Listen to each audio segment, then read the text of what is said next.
Olá, amigos. Meu nome é Alexandre Ribeiro, sou mestrando do curso de administração da Uninc e hoje vamos falar sobre terceirização e pejotização. Se seria uma modernização das relações de trabalho ou uma precarização e um retrocesso dos direitos trabalhistas, né?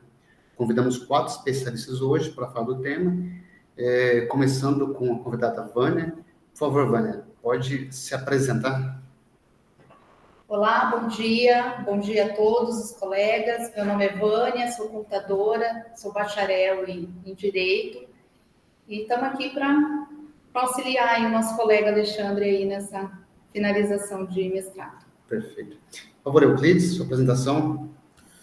Bom dia a todos, meu nome é Euclides Nantes Correia, sou contador, tenho uma empresa de contabilidade já há quase 30 anos. Hoje eu estou como presidente do SESCAP Londrina e Região, o Sindicato das Empresas de Assessoramento, Perícias, Serviços Contábeis de Londrina e Região. Perfeito. Professor Adilson? Eu sou Adilson, professor aqui da UniOeste, Foz do Iguaçu, né? E trabalho na área da sociologia, então um pouco discuto uma série de temas, né, vinculados à sociedade, então é uma satisfação muito grande estar aqui com o Alexandre e com vocês nesse momento. Perfeito, obrigado, professor. Paulo? Paulo Henrique Guerra Zukoski, eu atualmente sou funcionário da Itaipu Binacional, técnico em eletrônica, e sou formado em Direito, advogo primordialmente na área do direito previdenciário, e atualmente estou presidente do Sindicato dos Eletricitários de Foz do Iguaçu, que representa os trabalhadores da Itaipu. 80% a 90% do quadro da Itaipu é representado por nós. Furnas, centrais elétricas, aproximadamente 70 trabalhadores, e parte dos trabalhadores da Copel, algo em torno de 45 trabalhadores aqui em Foz do Iguaçu. Que legal, Paulo. Perfeito, gente. Muito obrigado pelo tempo de vocês mais uma vez aí, tá bom? Bom, tá. Bom, se apresentou a todos, então vamos começar com as perguntas, né? Tá? Vânia, qual que seria hoje a diferença entre terceirização, pejotização e trabalho temporário? Eu vou começar com a definição trazida pela Lei 6.019 de 74, né, definindo terceirização. O artigo 4º da lei, ele traz que a terceirização, ele se dá através da transferência da contratante, da execução de suas atividades, né, inclusive a atividade principal, a uma pessoa jurídica de direito privado, prestadora de serviço, né, que possua capacidade econômica compatível com a sua execução. A pejotização, ela nada mais é do que uma terminologia jurídica utilizada no meio para tentar caracterizar essa terceirização, né? O trabalho temporário, ele também está definido, né, no conceito dele, no artigo 2º da Lei 6.019, que ele fala que o trabalho temporário é todo aquele prestado por pessoa física, contratada por uma empresa de trabalho temporário, que a coloca à disposição de uma empresa tomadora de serviço para atender a necessidade de substituição transitória de pessoal permanente ou uma demanda complementar de serviço. Perfeito, Vânia. Obrigado pela resposta, sim. Euclides, deixa eu te perguntar uma coisa. Com a reforma trabalhista, aprovada pelo governo Temer em 2017, foi aprovada a terceirização da atividade fim. O que isso quer dizer? O que isso significa, né? E quem foi mais beneficiado com essa nova regra? Foi o empregador, foi o funcionário, foi a relação de trabalho, foi a economia? O que você pode me dizer sobre isso?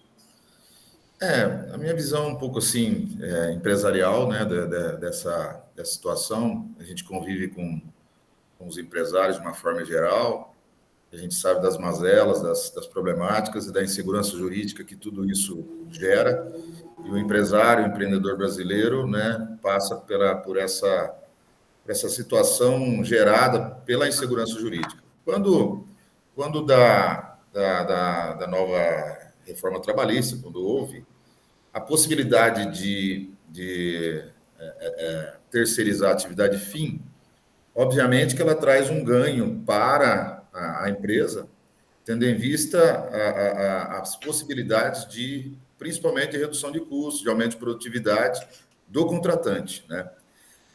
Há que se afirmar aqui a seguinte questão, né? Apesar dela possibilitar a terceirização da atividade fim, ela não põe fim às regras, os requisitos que a terceirização lícita, né, precisa. Então, quando se fala na possibilidade da terceirização da atividade fim, é terceirização mesmo, né? E não como foi colocado agora há pouco, aí a questão da pejotização. Pejotização é uma forma de se burlar, né? Mascarar a contratação de relação de emprego. Agora, quando se possibilita um empresário, né, principalmente grandes empresas, a terceirizar a sua atividade fim, eu entendo um ganho para todo mundo, né? Para aquele que vai empreender, né? Você fala, vai precarizar a contratação. Não, mas ninguém está falando em contratar uma pessoa, e sim uma empresa especializada, onde ele vai ter outras pessoas contratadas por ele, sujeitas às regras trabalhistas também. Então, o que mudou na minha visão aí é a possibilidade de você terceirizar também a atividade principal da empresa, e não só a atividade meio, né? Mas segue a mesma condição das contratações das relações de trabalho, né? Não se terminou aí com fundo de garantia, INSS, férias, 13º e assim por diante. Mas ela me traz uma segurança do contratante de que eu posso terceirizar também a minha atividade fim. Então, eu vejo assim um ganha-ganha para todos. Para o empreendedor, que é aquele que pode terceirizar o serviço, né, do contratante. Para o contratante, porque quando você terceiriza, eu imagino assim, aquele que foi contratado, um aumento de produtividade, a remuneração dele normalmente também é vinculada de uma forma diferente, não é a mesma, não é um salário mensal, né? Então, eu acho que um aumento de produtividade, um ganho para eles também. E haja vista também os benefícios aí da desoneração da folha de pagamento, né? Porque o grande problema nosso é a tributação sobre a folha de pagamento. Eu sei que aí no nosso tema a gente vai discutir um pouco mais sobre isso, sobre as fontes de financiamento. Agora, você abarcar sobre a folha de salários todos os encargos, inclusive previdenciários, na minha visão, isso prejudica o emprego. Isso prejudica o emprego, né? Então, não estou falando aqui de direitos já garantidos, mas principalmente a tributação sobre essas remunerações. Então, essa é a minha visão inicial, assim, Alexandre. Perfeito, professor Cleides, obrigado. Adilson, uma das grandes críticas à terceirização é a precarização das condições de trabalho, né? E a possível elevação do trabalhador análogo ao escravo, né? Um estudo realizado na Universidade de Campinas, a Unicamp, revela que a maioria absoluta dos trabalhadores resgatados nessas condições, né, são de empresas terceirizadas, incluindo terceirizações, produção de roupa, de grandes marcas, né? Essa terceirização, essa prejudicação, é um risco realmente, como professor, como sociólogo, você acha um risco? O papel do Estado para inibir esse crime, qual seria, né? Ou seja, existe realmente esse risco com a terceirização, com a pejotização? Bom, Alexandre, a pesquisa da Unicamp mostrou que sim, né? Isso já tem evidenciado, né? O Brasil, infelizmente, ele figura, né, entre os países que têm uma grande utilização de mão de obra escrava, né? Ou análoga à escravidão. Então é um mal que não termina no Brasil, né? Mesmo depois de 1888, né? Quando você efetivamente tem ali a libertação dos escravos e todo o processo histórico que se desenha a partir disso, né? Inicialmente, todos os ex-escravos foram excluídos da matriz produtiva brasileira, né? Eles foram simplesmente alijados do acesso à terra, por exemplo, né? Então nós tivemos problemas seríssimos nesse processo. Então essa precarização, né, a partir da terceirização, não estou aqui afirmando que toda terceirização leva a esse processo, seria uma, um erro grave, né? Eu acho que a terceirização ele tem seu papel na sociedade, mas a pesquisa da Unicamp levou sim a esse dado, né, que é um dado alarmante, um dado triste, né, para a sociedade brasileira, que almeja ser uma sociedade moderna e, enfim, inserida nas grandes economias mundiais. Agora, qual que é o papel do Estado? Sem dúvida nenhuma é fiscalizar, acho que o papel do Estado sempre foi esse, né, de fiscalizar, de ordenar, de de regulamentar esse processo. E tem vários processos que você pode fazer, né? Um deles é ter um cadastro, talvez, de pessoas vinculadas à terceirização. Você teria uma camada extra de burocracia, né? Talvez vinculada às empresas que eventualmente terceirizem. E tem mais um problema, né? Que não somente a terceirização, mas a quarteirização, né, do trabalho, né? Que empresas que contratam outra empresa e assim sucessivamente, que dificulta que o trabalhador tenha acesso aos seus direitos trabalhistas, né? Isso aconteceu, por exemplo, recentemente, eu vi na Espanha um estaleiro que havia contratado, terceirizado, e havia uma camada de 7 empresas até chegar no contratante, né, no contratante final. Ou seja, inviabilizou totalmente qualquer trabalhador de entrar em pedidos, né, juridicamente fundamentado, mesmo que juridicamente fundamentado, de conseguir os seus direitos. Então, é um risco que nós corremos, né?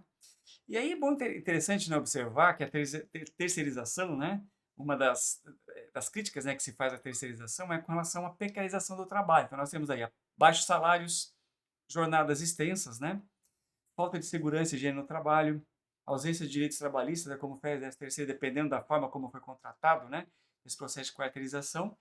E na questão análoga à escravidão, você tem processos mais complexos ainda, né, como condições degradantes de trabalho, que tem sido mostrado, servidão por dívida, né, onde você tem um mercadinho ali que você cria uma servidão por dívida, ou por translado, né, de trabalhador de um lugar para outro, que é muito comum.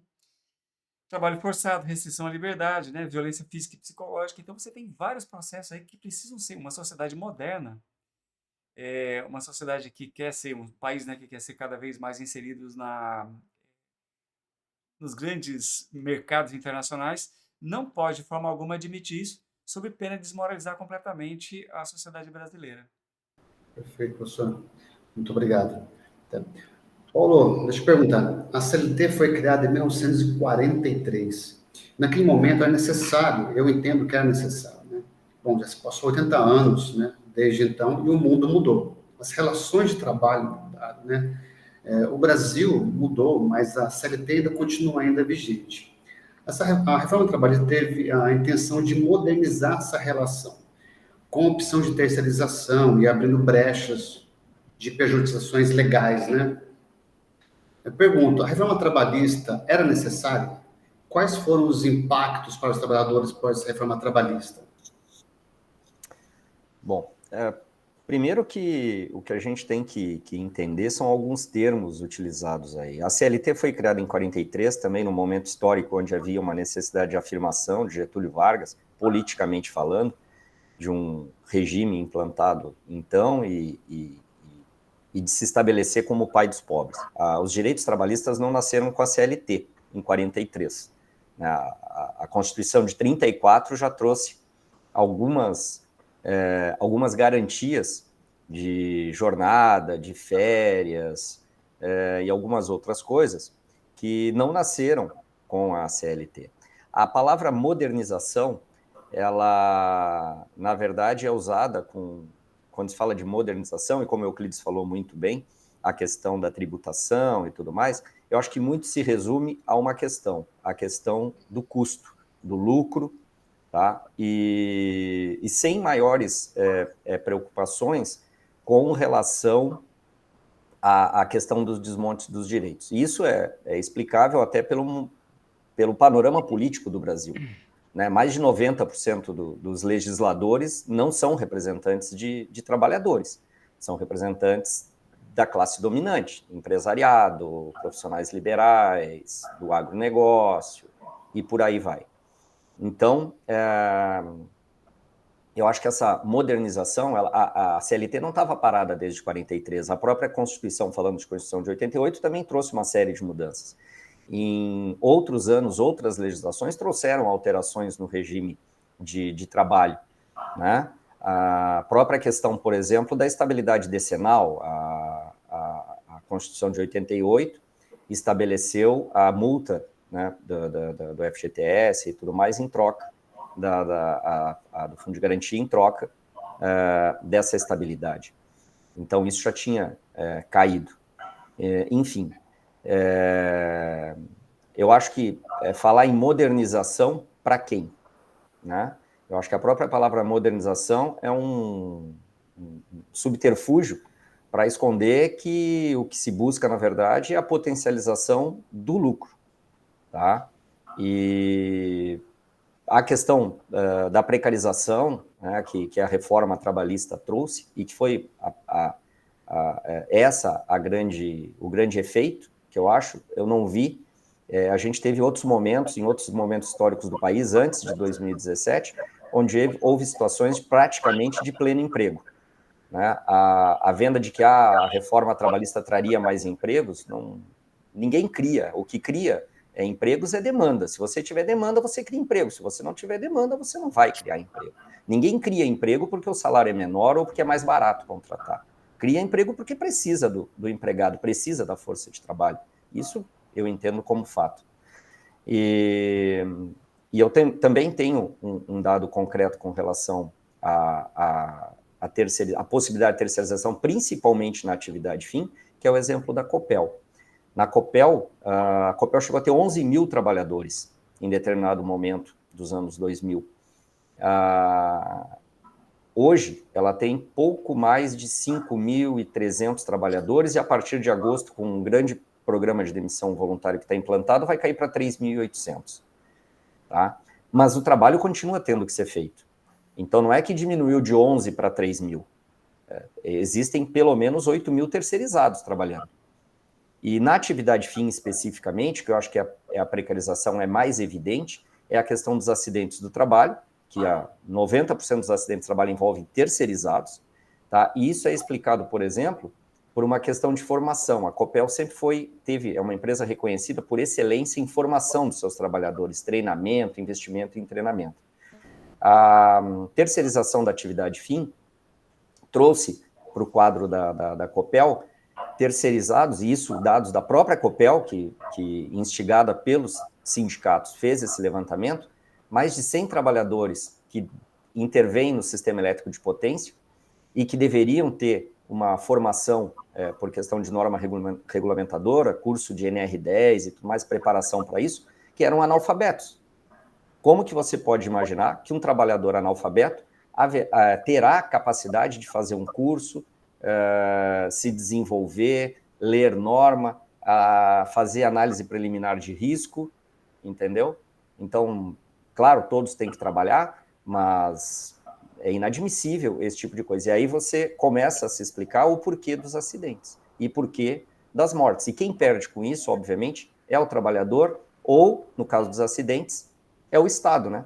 Porque esse acidentado, ou ele vai ficar recebendo da Previdência, ou em caso de uma aposentadoria por invalidez, ele vai ficar eternamente recebendo da Previdência. E aí essas alterações da CLT, a reforma trabalhista, a queda, a desoneração da folha, a diminuição dos tributos, joga para o Estado uma carga da qual ele não vai ter renda para pagar, entendeu? Então, acho que é isso. Perfeito, Paulo. Maravilha. Volto para a Vânia aqui. Vânia, além da terceirização, como eu disse, também se abriu a possibilidade de uma quarteirização, ou seja, a terceirização da terceirização. E uma demanda trabalhista, como é que fica as partes? O trabalhador deve acionar quem, né? O contratante, o empregador, o quarteirizado? Qual a responsabilidade de cada um em uma eventual demanda trabalhista? O artigo 5º, né, o parágrafo 5º da Lei 6.019, né, ele traz ali como as partes, né, na verdade, assim, o empregado, ele deve colocar o devedor principal, que é quem está contratando ele, né, e depois como devedor subsidiário, né, que configura no polo passivo o responsável pelas obrigações trabalhistas referente ao período que ele ocorreu a prestação de serviço, ou seja, o contratante, ele é devedor subsidiário, né, dificultando ainda vamos falar assim, esse direito do empregado ser reconhecido, né? Perfeito. Maravilha. Professor Adilson, deixa eu perguntar, a terceirização começou a ser difundida muito a partir da Segunda Guerra Mundial, em 1945, né? E os dados são fatos agora, nós sabemos que aumentou a produção e consolidou como uma técnica eficiente e eficaz de administração. Segundo outro dado, que segundo o estudo de uma consultora internacional, Conference Board, a produtividade de um trabalhador brasileiro equivale a 25% da produtividade de um trabalhador americano, né? Eu pergunto, o modelo de CLT está ultrapassado? A solução lógica seria uma terceirização, uma pejotização, um modelo talvez mais americano? Então, Alexandre, pensa o seguinte, você comparar os Estados Unidos com o Brasil é uma disparidade absurda, né? Se vamos comparar salário, por exemplo. Se você pegar o estado que paga menos nos Estados Unidos, que tem o menor salário, né, que é por hora, ele é 7 vezes maior que o salário brasileiro.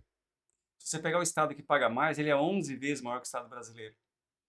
E quando você pega o fenômeno do aumento da produção pós-Segunda Guerra Mundial, é interessante você observar também que há todo um background de mudança tecnológica. Nós tivemos um impacto. A Segunda Guerra Mundial ela trouxe um impacto tecnológico tremendo. E quem sobrevive inteiro, sem nenhum tipo de desgaste, sem nenhum tipo de dano na sua infraestrutura, é os Estados Unidos, que vai implementar, que vai reconstruir o mundo pós-Segunda Guerra Mundial, vai reconstruir a Europa, vai reconstruir o Japão, vai reconstruir toda a infraestrutura mundial passa pelos Estados Unidos. E além disso, você tem um fenômeno, né, que é o Acordo de Bretton Woods, o Consenso de Washington, né, vários acordos, que vão colocar todo o mercado financeiro vinculado aos Estados Unidos. Então, quando você vai analisar os Estados Unidos, tem que analisar com um certo cuidado. E fazendo um gancho no que o Paulo disse, né, quando a gente olha a formação dos Estados Unidos, né, a formação do trabalhador dos Estados Unidos, ele é 13 anos, 13,1 anos, o que equivale ao primeiro ano do ensino superior. Então, na média, os Estados Unidos têm mais anos do que nós, quase o dobro anos do que nós temos. Então, nós temos um gargalo na formação de trabalhadores que é extremamente grande. Outro aspecto importante, né, que o Paulo também salientou, que é a questão do treinamento dos trabalhadores, tanto nos Estados Unidos quanto aqui. Quando a gente compara, por exemplo, os Estados Unidos, a média anual que o trabalhador nos Estados Unidos recebe de treinamento é de 126 horas aproximadamente. No Brasil não passa de 30, 37, dependendo do caso. Então, nós temos a produtividade não pode ser medida somente nesse aspecto. Outra característica também, né, da nossa economia, né, comparada com os Estados Unidos, é que lá você tem uma produção industrial extremamente evidente. E aqui a nossa economia, quase toda ela, é baseada no setor agrícola, né? O PIB brasileiro tem um peso muito grande no setor agrícola ou na extração de produtos in natura. Então, quando você olha, né, esses processos, são assim incomparáveis, né? Então não dá, na minha avaliação, né, não dá para colocar apenas na terceirização o elemento fundamental para o aumento da produtividade. Você tem que colocar todos esses fatores, né, que precisam ser encarados. Eu colocaria uma pitada de debate, né, nesse aspecto, né, que hoje você tem, por exemplo, o fenômeno da pejotização, né? E o fenômeno da pejotização tem uma característica muito grande, que é o empreendedorismo como fenômeno. Tá? Só que é o empreendedorismo que ele não leva em consideração, porque eu vejo muito esse discurso na internet de que a gente não precisa mais estudar, basta empreender para ser bem-sucedido, esse processo todo. Só que nesse processo de não precisar estudar, você vai diminuindo cada vez mais a qualificação do brasileiro como um todo. Então você tem pessoas que estão empreendendo com baixíssima capacidade cognitiva de entender instruções mínimas. Né? Gente com pouquíssima instrução que está aí na frente de empresas, enfim, na frente de processos de terceirização e de pejotização. Né? Então, foi algo que precisa ser estudado do ponto de vista da sua história, da sua formação histórica e também sociologicamente colocado quem é esse sujeito que está hoje à frente dessa pejotização e dessa terceirização. Então são sinais assim vermelhos e amarelos que acendem, né, na nossa história para a gente não cair numa armadilha achando que somente um dispositivo numa determinada lei vai ser capaz de melhorar a nossa produtividade. Não sei, me alonguei demais, não sei se respondeu a sua pergunta. A questão do empreendedor realmente tem um baixo nível, eu passo por isso, tem história de contabilidade, o Euclides tem também, a gente percebe assim, como a gente, cada vez por causa da contabilidade, é muito mais analítico ajudando o empreendedor do que outra coisa. Exatamente, eu eu acho que essa questão da educação é fundamental. Nós precisamos combater essa ideia de que o empreendedor precisa ser mal formado. Isso é um erro muito grande. E aí tem todo um ataque na sociedade como um todo às universidades, né? Piadinhas, coisas que vão destruindo toda a capacidade criativa da sociedade brasileira, que hoje nós temos uma economia, que é uma economia criativa, e não mais uma economia burra, que é do trabalho, do esforço do músculo, né? A gente já passou desse processo, né? Claro. Então, acho que a gente precisa ter esse cuidado de resgatar, né? Primeiro, a dignidade de quem estuda, de quem está nas universidades, de quem está pesquisando, de quem está, né? Resgatar a dignidade do professor também, que é muitas vezes, né, vilipendiado nesse processo. E colocar na cabeça, né, desse empreendedor que ele precisa sim estar bem informado. Senão depois ele vai virar um desempregado lá na frente, quando ele tiver 60, 70 anos de idade, né, ou até menos 50 anos de idade, quando ele não vai estar arrebentado, né, por uma série de processos, que ele vai se ancorar onde? Exatamente no Estado, e vai ter que suportar esse ônus, que hoje é, enfim, mas é isso. É outro debate, talvez. Tá ok. Importante. Verdade.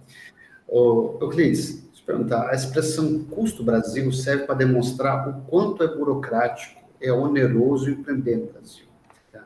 Para uma contratação de um empresário, tem que levar em consideração leis de 13º, férias, licenças, faltas, afastamentos, plano de saúde, plano dentário, seguros, vale transporte, INSS, FGTS, treinamento, exame dimissional, demissional, periódico, vale alimentação, vale refeição, e a lista se estende muito, né? Então, isso se chama do custo Brasil. A terceirização e a pejotização legal, né, é uma solução para isso? Ou a médio prazo temos que repensar a CLT, repensar a reforma trabalhista? Quando você fala de custo Brasil, nós não estamos falando só de custo trabalhista, né? O custo Brasil envolve muito mais do que as relações de trabalho e emprego, né? Nós temos custo tributário, custo ambiental, custo administrativo. O Brasil custa muito, é muito caro, né? E isso passa, sim, pela gestão das empresas. Eu acho que tem que deixar bem claro, assim, essa questão, né? Talvez a gente se confunde um pouco, terceirização, pejotização. Tem que ficar bem claro, a pejotização é ilegal. Você está só fazendo o CNPJ para burlar a relação de emprego, isso está errado, não deve ser feito. Constantemente o pessoal me pergunta, olha, posso abrir uma empresa aqui para o meu funcionário e tal? Pode abrir, na hora que chegar na Justiça do Trabalho, vai se desconstituir, né? Tem ali a pessoalidade, né? Tem as condições ali de subordinação, acabou. A Justiça do Trabalho, aliás, ela é a nossa Justiça do Trabalho, né? Na nossa visão, para o empresário é a pior justiça que tem, porque, na verdade, o empregado, quando ele entra, a grande maioria das ações trabalhistas são pró-funcionário. Você fala, mas ele vai comprovar que aconteceu isso. A reforma trabalhista, ela veio tentar, e na minha visão não conseguiu totalmente, obviamente, tentar trazer uma certa segurança jurídica. Você colocou aí quantas questões existem numa relação de emprego, numa contratação. E aí eu volto a frisar também o que o Adilson colocou ali, do empreendedor.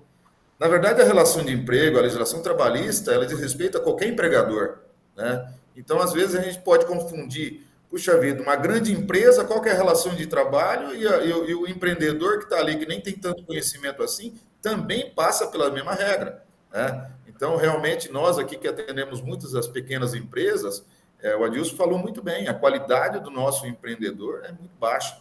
Ele é jogado à margem para se empreender, porque realmente, às vezes, não tem emprego, né? Mas ele vê ou bom emprego, vamos dizer assim, mas ele vê a possibilidade de ter de gerar uma renda, de gerar uma condição de vida para a família dele e para ele, por conta própria, sem depender de salário mínimo, de uma condição que ele vai saber que se ele ficar eternamente dependendo de um salário baixo, de uma condição baixa, ele não vai conseguir nada, então se vende um sonho, né? Que na verdade nem todo mundo consegue, isso é uma grande realidade. Então, penso que, de fato, a gente deveria investir na educação para que as pessoas se formassem melhores profissionais e assim por diante. E melhores empreendedores também.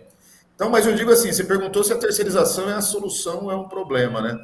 Eu entendo, assim, que para a terceirização que nós estamos discutindo aqui, principalmente da atividade fim, ela traz uma solução para o empresário, né, que está contratando.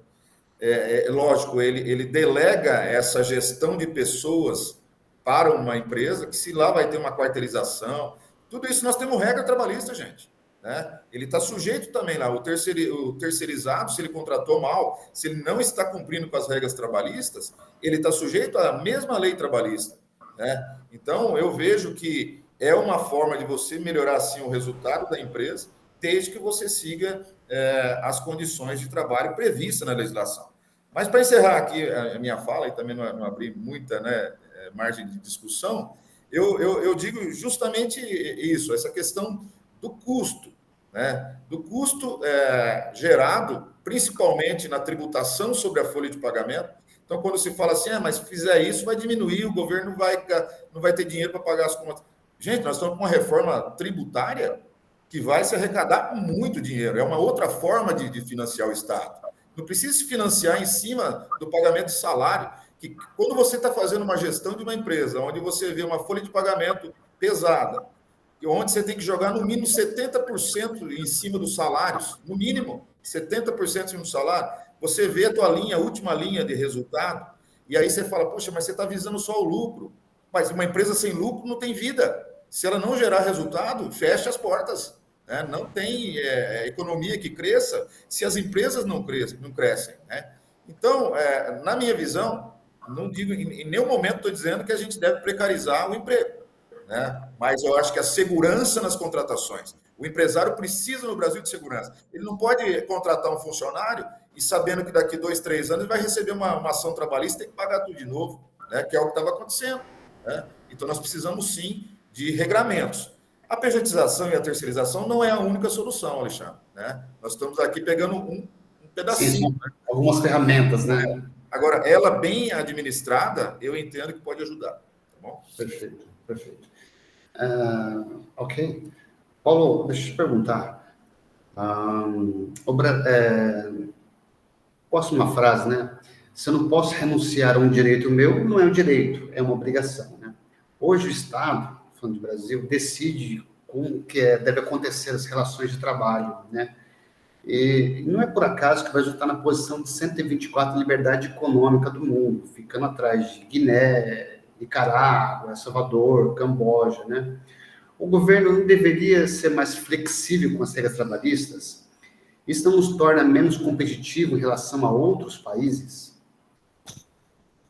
Bom, primeiro que eu discordo da frase inicial. Eu não vejo juridicamente até com essa certeza. Eu não acho que o fato de você não poder abrir mão de um direito, ele se torna obrigação.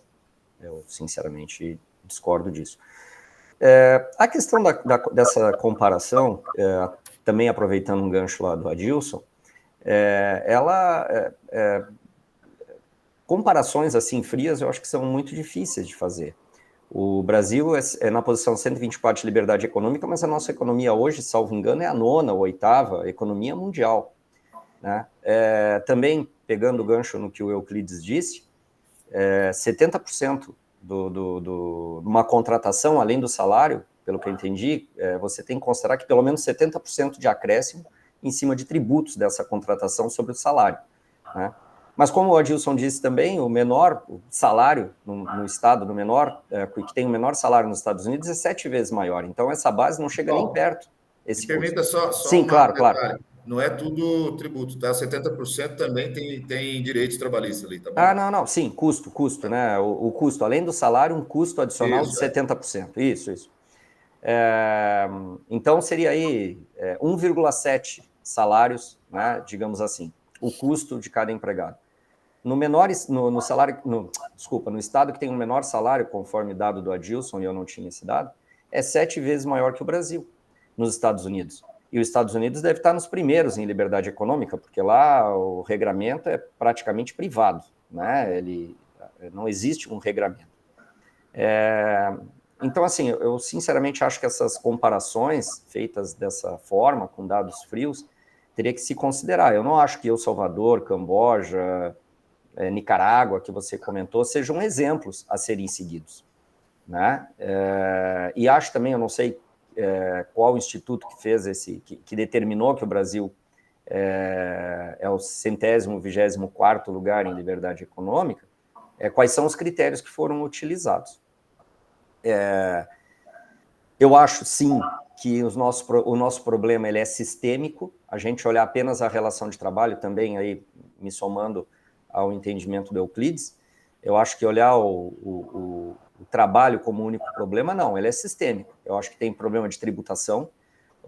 A nossa matriz tributária ela é sobre o consumo, o que eu entendo que é um erro, né?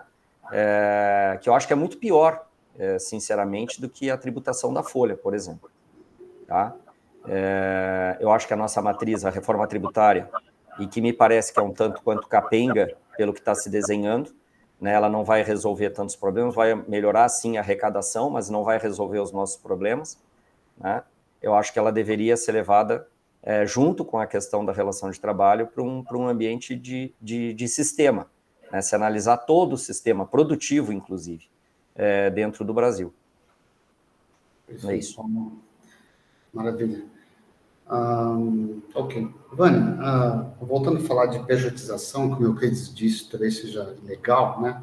Mas até onde esse instrumento é usado de forma equivocada, muitas vezes, ou até fraudulentas?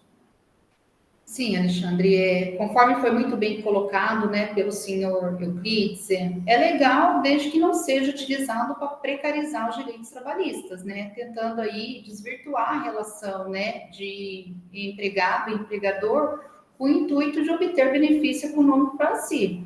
Ou seja, em algumas profissões, a pejotização ela é utilizada de forma lícita, não configurando o vínculo trabalhista, né? A gente tem alguns exemplos aí que a gente pode citar, como por exemplo, médicos, apresentadores de TV, artistas.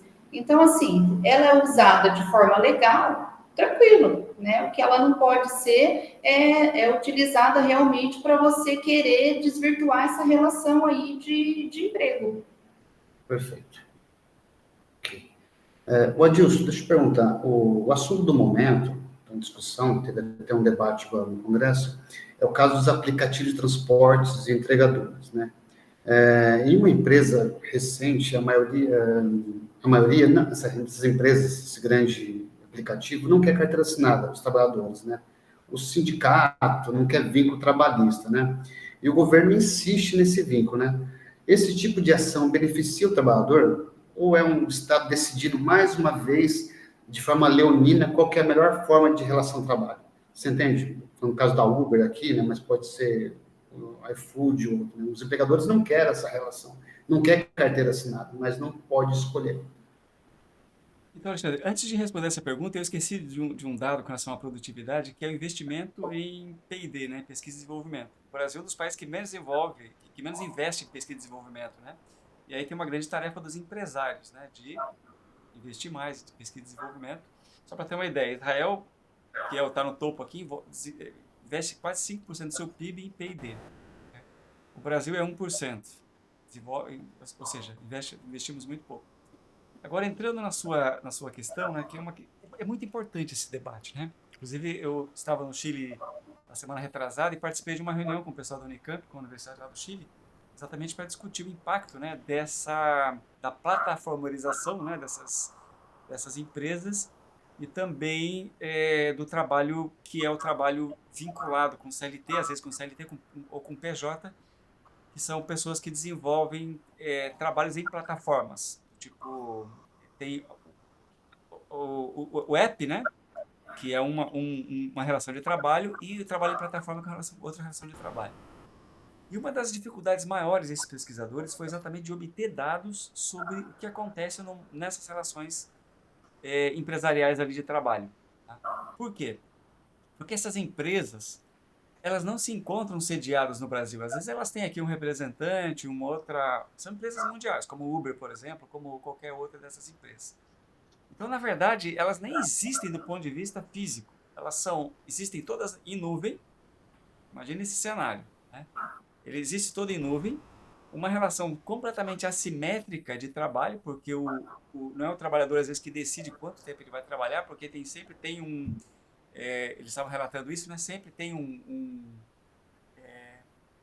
se você trabalhar mais vezes, né, você vai conseguir ganhar um pouco Algoritmo. mais. O algoritmo é que determina, na verdade, o que o sujeito deve ou não fazer. Então o Estado não tem, inclusive o próprio Estado tem dificuldade de acessar essas bases de dados.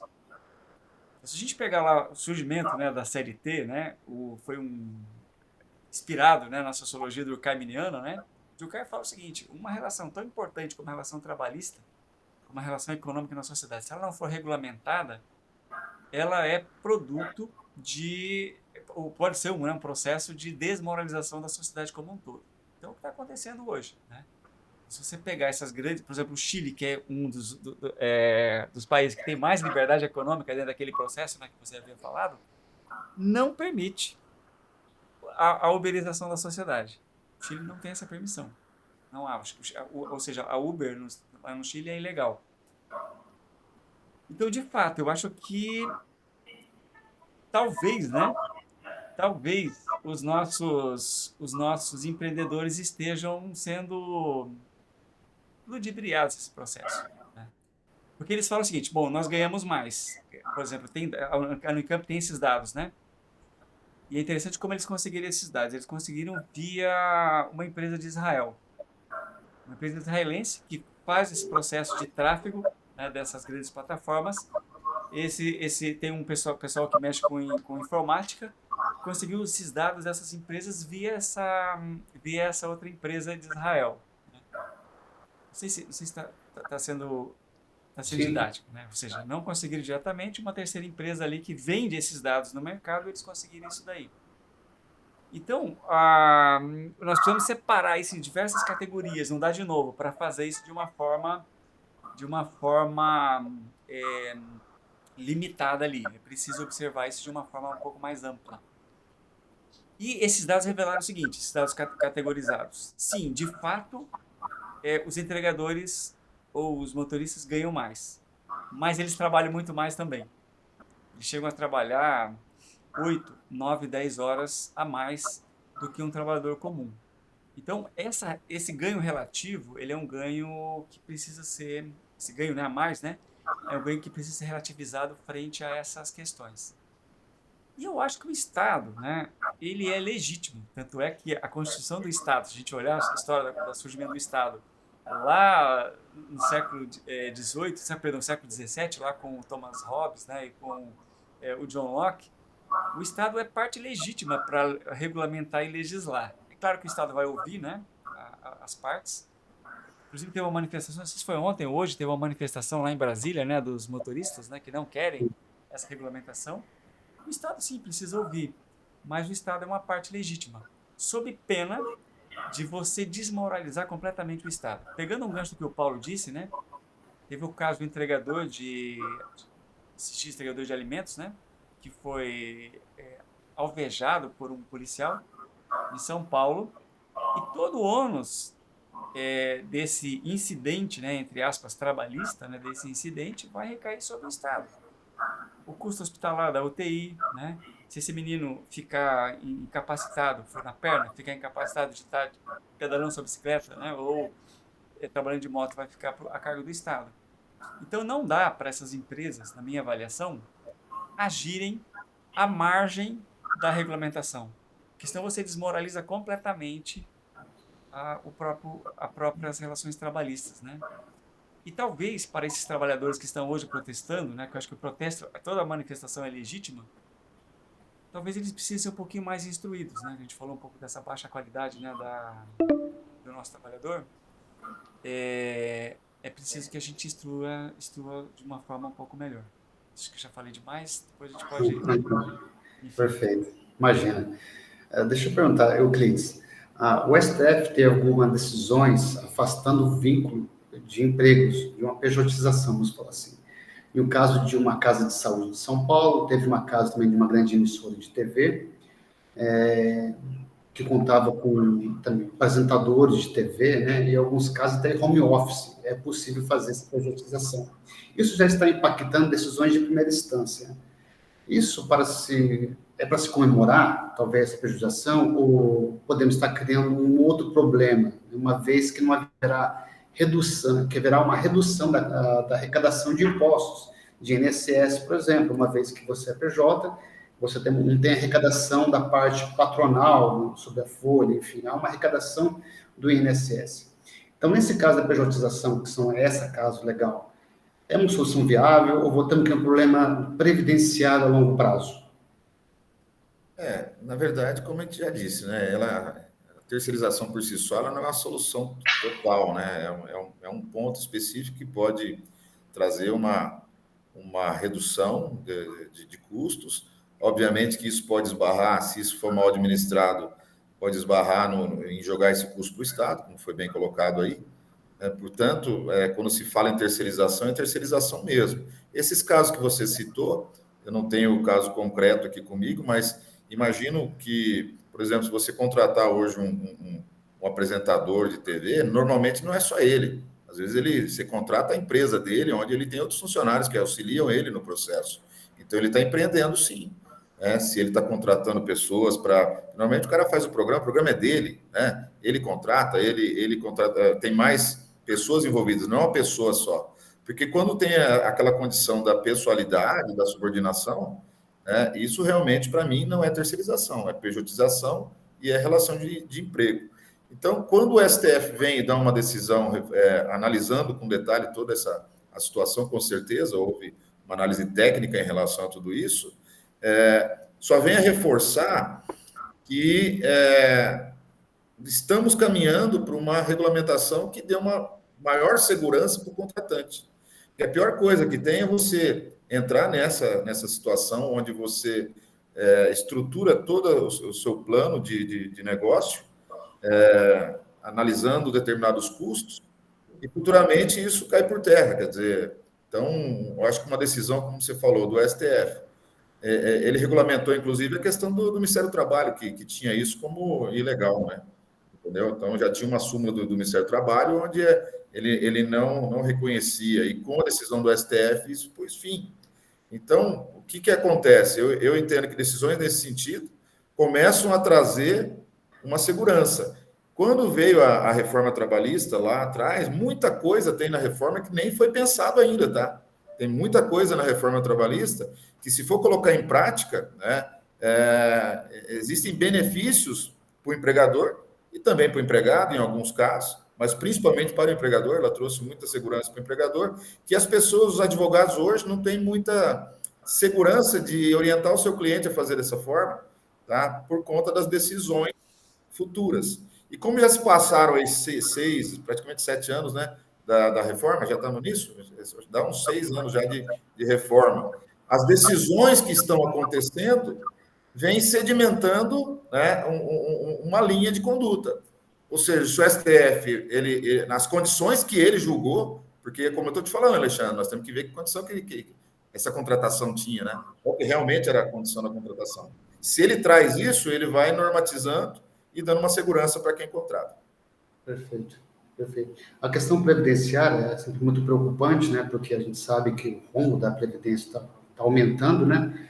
E a intenção tanto da questão do Uber quanto da pejotização, da terceirização, é a perca de arrecadação, que eu entendo que vai ter um problema assim, daqui a 20, 30 anos, vamos ter que repensar numa reforma previdenciária mais uma vez, porque está complicado. Acho que Mas você não acha que o modelo, só pegando, porque eu contemplava isso também, você não acha que a fonte de financiamento pode ser revista, como a desoneração da folha para aquelas atividades? O pessoal está recolhendo a contribuição previdenciária através do faturamento. Não necessariamente precisa ser em cima da contratação do serviço, né? Em algum lugar tem que sair o recurso, né? Entendeu? Mas não necessariamente da contratação do serviço. Essa que é a minha visão. Obviamente que vai ter que... O cobertor é curto, né? Então, é o que vai acontecer agora. Com a reforma tributária, é um aumento de imposto, sim, viu? Vai ter um aumento justamente para acomodar todas essas necessidades que nós temos na sociedade. A reforma tributária, ela veio com a ideia de simplificar, né? Mas não vai se simplificar tão a curto prazo, vai complicar, né? E vai atenção... Você faz um outro podcast da reforma tributária que nós temos... Outro dia vamos conversar sobre isso. Beleza. Gente, Paulo, deixa eu perguntar para vocês, falta 9 minutos para acabar, é 1 hora só, né? Talvez fazer um corte aqui, tem mais uma pergunta para o Paulo e depois as considerações finais de todo mundo. Tudo bem para vocês se eu fechar essa sala e abrir novamente outra? Tudo bem para mim. Me dá 10 minutinhos. Perdão, 2 minutinhos.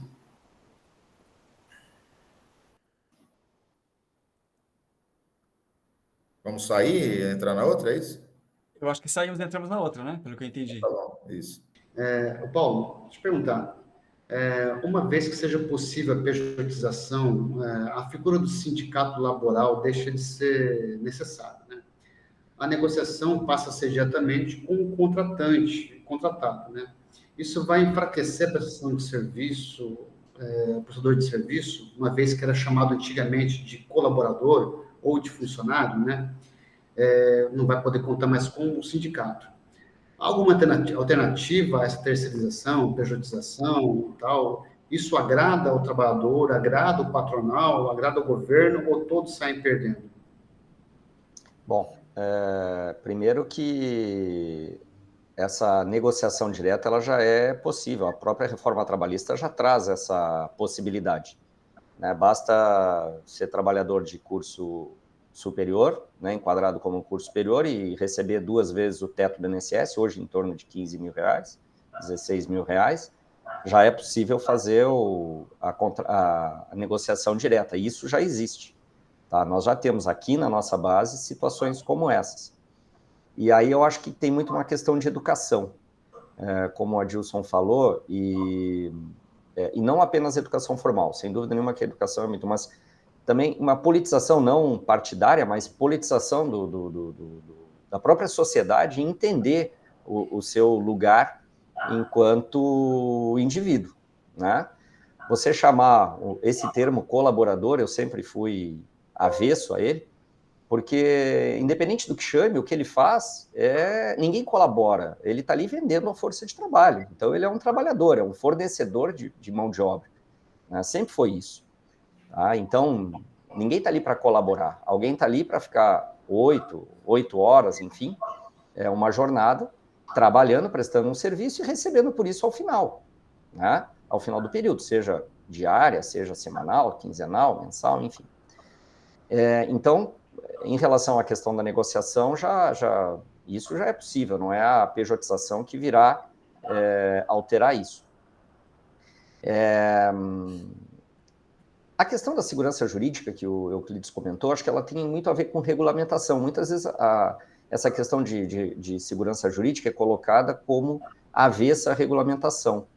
E a segurança jurídica ela só vem com regulamentação, com normas e tudo mais.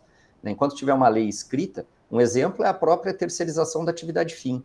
O TST tinha uma súmula, salvo engano, a 331, quero crer, que impedia isso. E não era uma lei. Era uma súmula do TST, um entendimento do TST, né? E que trazia insegurança jurídica. A partir do momento que a CLT veio, a reforma veio e estabeleceu que é possível, é legal a terceirização da atividade fim, a súmula, que de novo eu quero crer que seja 331, caiu, perdeu a 331, né? Perdeu a razão de ser. Então deixou de ser aplicada a súmula 331, a partir da regulamentação. E aí, eu acho que essa questão que você fala do sindicato, deixar de existir o sindicato, a necessidade do sindicato, mas mesmo os motoristas de aplicativo, Uber, iFood e tudo mais, contam com associações. Eu vejo aqui o pessoal se organizando em associações. Os sindicatos, eu quero lembrar, também nasceram a partir de associações, porque teve um momento, depois da ditadura militar, que era proibido, né, durante a ditadura militar e logo após a ditadura militar, que eram proibidos os sindicatos. Tá? Então, o próprio sindicatos eletricitários, hoje sindicatos eletricitários, ele nasceu como associação, né? Então, mesmo que você acabe com sindicatos hoje, as associações vão continuar, porque as pessoas ainda enxergam que sozinhas não tem tanta força. O coletivo ainda torna as instituições mais fortes. E o que a reforma trouxe, sim, é o enfraquecimento da resistência, né? Ele desmobilizou a Justiça do Trabalho, né? A questão das verbas de sucumbência, por exemplo, né? Eu não milito na área trabalhista por uma questão de ética aqui, para não misturar as funções de dirigente sindical com advogado, mas eu tenho vários colegas que militam e que relatam que a redução drástica das causas trabalhistas. Outra coisa também é a questão da prescrição. Você saiu do emprego, enquanto você estiver buscando emprego, você dificilmente ingressa com uma ação judicial, porque os empregadores trocam informações, eles também têm sindicatos laborais, eles trocam informações, eles também têm associações comerciais, industriais, enfim, que trocam informações. Então, 2 anos depois, se ele não ingressar com a ação, prescreveu o direito dele.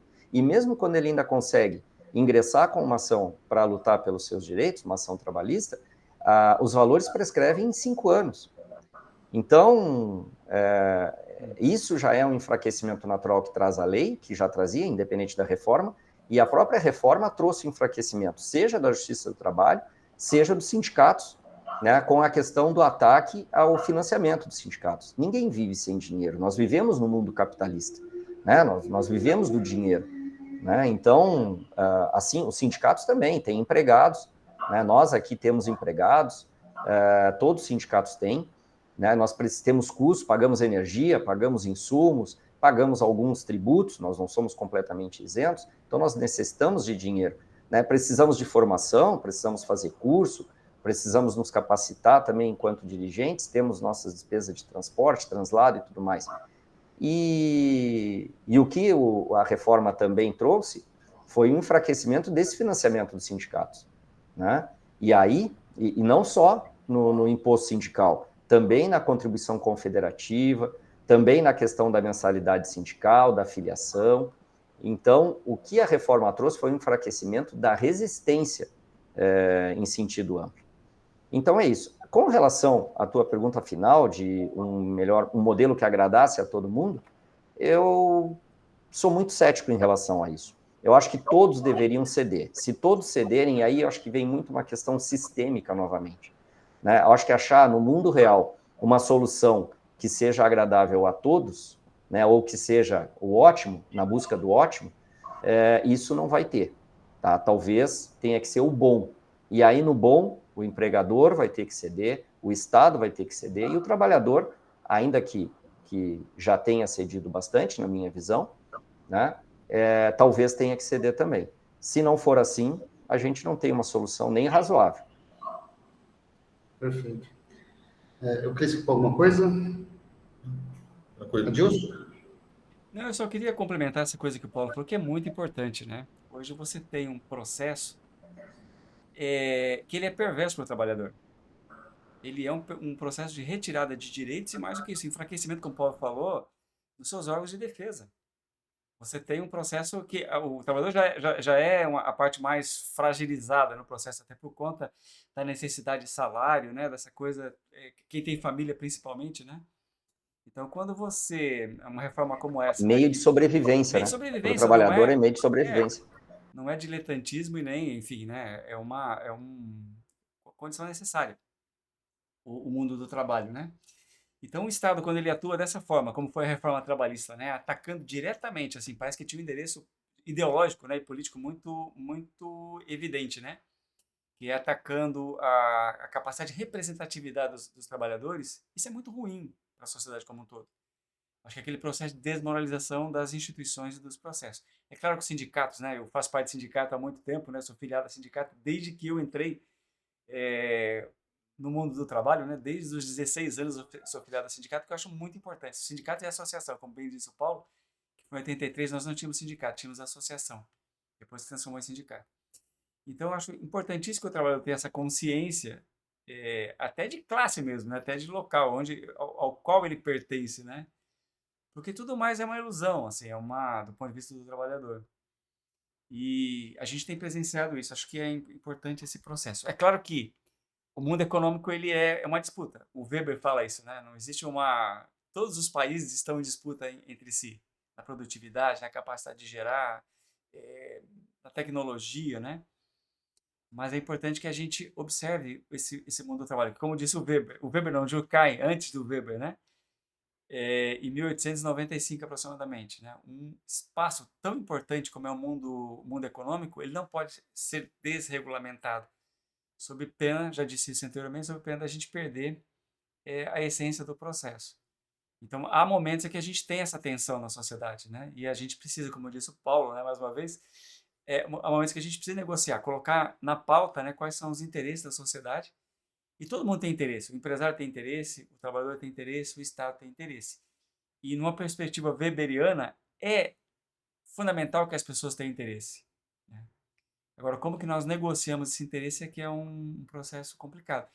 E é um jogo, né? É um jogo que é permanente, né? O Estado ele vai se modernizando, né? As relações, como disse, vão se modernizando, a própria legislação vai avançando, as relações de trabalho vão se modernizando, então é importante esse debate. Acho que parabenizo o Alexandre, né, por essa iniciativa, né, de trazer esse debate, de costurar, né, um tema que é espinhoso, né, na sociedade como um todo. É isso. Gente, agradecer a todos vocês. Antes das considerações finais, eu vou deixar, depois eu vou mandar para vocês essa gravação, para vocês usarem nas redes sociais de vocês, se vocês quiserem, fiquem à vontade, se todos estiverem de acordo, logicamente, tá? Euclides, por favor, fica à vontade com as considerações finais, deixe suas redes sociais para a gente aí, por favor. Quero também agradecer, Alexandre, pela oportunidade de estar discutindo, né, tema relevante, especialistas aí no tema, estudiosos. A gente milita também na parte sindical, patronal, então, né, como foi bem colocado aí, Parceiro, eu entendo que as entidades que prestam um bom serviço, que podem, inclusive, nesse momento, apesar de não ser obrigatório, mas ser necessário para regular melhor essas relações de emprego, né, entre patrão e empregado, e como associação mesmo, né? A questão sindical, a gente representa as atividades, né, pela carta sindical, mas a gente tem que conquistar, né, a credibilidade das pessoas que vão poder aderir também, né? Muitas vezes vão preferir que alguém ajude a negociar do que querer negociar diretamente, né? Então, é isso que a gente acredita na nossa sustentabilidade. E, mais uma vez, agradecer pela oportunidade, estou à disposição, e um grande abraço a todos aí.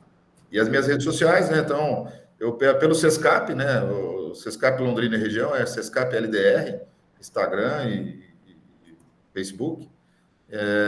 Nantes Correia Oficial é o meu Instagram também. Então, deixa aí, que alguém quiser seguir e estar conversando comigo, estou à disposição também. Um grande abraço. Obrigado. Paulo, por favor, considerações finais, suas redes sociais. Bom, realmente as leis, elas devem ser modernizadas, até porque elas devem refletir a sociedade naquele momento, né? E quando eu falo de politização, às vezes as pessoas, o brasileiro principalmente, né, e eu acho que é um grande mal do brasileiro não se politizar, não é a questão partidária, né, direita, esquerda, tal, a polarização hoje em dia é até, às vezes, palavrão falar em politização, mas a politização como entender, se entender como indivíduo dentro da sociedade. Eu acho que isso é necessário, muito necessário, e o brasileiro é muito carente disso, culturalmente o brasileiro é muito carente disso. E aí, se você pensar, como eu disse lá no início, a questão da consolidação das leis do trabalho, feita pelo Getúlio Vargas em 43, refletia o momento histórico. A reforma trabalhista também refletiu o momento histórico, porque ela vinha sendo negociada há muito tempo, mas não havia espaço político para isso, né? A partir do golpe de 2016, onde se apiou do poder a presidenta Dilma, e se possibilitou a ascensão do vice à presidência, né? 2017 foi promulgada e 2019 é uma reforma previdenciária. Essas reformas já vinham sendo gestadas há bastante tempo, mas o momento político possível de implantação foi apenas aquele. Então, eu acho que é muito importante essa mudança cultural do país. Eu não sei se eu vou conseguir assistir isso, acho muito difícil, acho que isso ainda levaria gerações, o Adilson talvez seja mais indicado para falar disso, mas eu acredito que a polarização política que nós temos atualmente é um retrocesso. Isso só vem atrapalhar esse processo necessário de politização. Em relação às redes sociais, o Cinef Sindicato no Instagram e no Facebook também, pode ver lá a gente, acompanhar, enfim. E o meu Instagram é phzucosta, PH porque meu nome é Paulo Henrique, mas aqui em Foz do Iguaçu ninguém me conhece Paulo Henrique, PH desde que eu cheguei. Então, PH Zucos, que é meu Instagram também, quem quiser seguir lá, vai ser um prazer. Te parabenizar, Alexandre, pelo estudo. Eu acho que a educação tem sido tão relegada a um segundo plano, e quando a gente vê alguém querendo se aprimorar na base da educação, é muito importante. E muito prazer ter conhecido o Euclides, o Adilson, a Vânia também já tínhamos o prazer de ter nos conhecido. Deixar um abraço a todos e uma boa semana. Obrigada. Adilson, com suas considerações finais e suas redes sociais, por favor. Alexandre, eu só queria agradecer assim, ao convite, né? Foi um debate bem interessante, né? Conhecer o Euclides, né? O Paulo, a gente está aqui em Foz, mas eu não conheci o Paulo. Vizinhos, dois. Somos vizinhos aqui, né? Eu estou aqui na Unoeste, o Paulo está ali na Itaipu, é pertinho, né? É um pulinho. Eu estou sempre ali também no PTI, porque a Unoeste tem um campus ali no PTI. Então é um prazer muito grande. Eu acho que é um debate importantíssimo, né? Eu queria pegar um gancho do Paulo, né? E também um pouco do que o Euclides disse, né? Com relação à questão da política. Tem uma frase do Weber que eu acho muito interessante, né? Ele diz o seguinte: a política não nos leva ao céu, mas a sua ausência é o pior dos infernos. Então a gente está vivendo hoje, né, esse processo de despolitização da sociedade, embora possa aparecer um processo de politização, né, da sociedade, o que a gente observa, na verdade, é um processo de extrema... não sei se existe uma palavra para isso, né, mas de extremismos, né, na sociedade. Isso é muito ruim como um todo, né, e a gente tem pago um preço altíssimo, né, por conta disso. Talvez tenha feito o custo do Brasil aumentar, talvez tenha feito os empresários terem maior insegurança jurídica, né? Todo esse processo é um processo que é ruim para a sociedade como um todo, né? E a política é essencial da sociedade. E é importante que as instituições estejam fortalecidas para isso, né? É importante que os sindicatos, né, tanto patronal quanto o sindicato dos funcionários, estejam fortalecidos. E é importante que a gente invista cada vez mais, né, nesse processo de educação, não somente formal, como disse o Paulo, né, o Cris também falou, mas educação para a cidadania também, né? Porque uma baixa cidadania, uma baixa capacidade de compreender os mecanismos da sociedade, essa polarização da sociedade, ela é muito prejudicial a todos nós, né? Seja para o bem ou para o mal, né? A gente tem aí uma necessidade de rever esses conceitos como um todo, né? Então é isso, acho que agradecer ao Alexandre, né? E parabenizar pela iniciativa e agradecer aos colegas aí do debate, né? Foi um debate muito esclarecedor, acho que foi bem legal. Com relação às redes sociais, eu só tenho Instagram, mas eu não publico nada no meu Instagram. Então acho que eu nem vou divulgar, porque eu estou aqui às frentes das redes sociais da Unioeste, né? Se vocês quiserem seguir as redes sociais da Unioeste, fique à vontade, que a gente tem ali tentado mostrar aquilo que a universidade tem feito de bom para a sociedade como um todo, né? Os cases de sucesso, nossos alunos que têm conseguido aí um sucesso na sociedade, no mundo do trabalho, né? Então, Unioeste Camp Foz, né? Esse é o nosso rede social aqui do campus. Perfeito. Vânia? Eu gostaria de agradecer aqui a participação de todos, foi muito enriquecedor esse debate nosso, parabenizar também o Alexandre pelo empenho aí em concluir esse mestrado, né? Que Deus abençoe ele nessa trajetória. Quem quiser seguir, aí a gente está no Soloclass Contadores Associados, né? Eu e o Alexandre, a gente faz um trabalho aí de orientação aos empresários e parte tributária, né? E o meu pessoal, Vânia Balduino, fico à disposição. Um grande abraço a todos. Gente, mais obrigado. O Instagram é alexandreribeiro.contador. Mais uma vez, obrigado a todo mundo, tá bom? Valeu pelo tempo de vocês, pelo empenho. Valeu. Um grande abraço. Tudo de bom, gente. Tchau, tchau.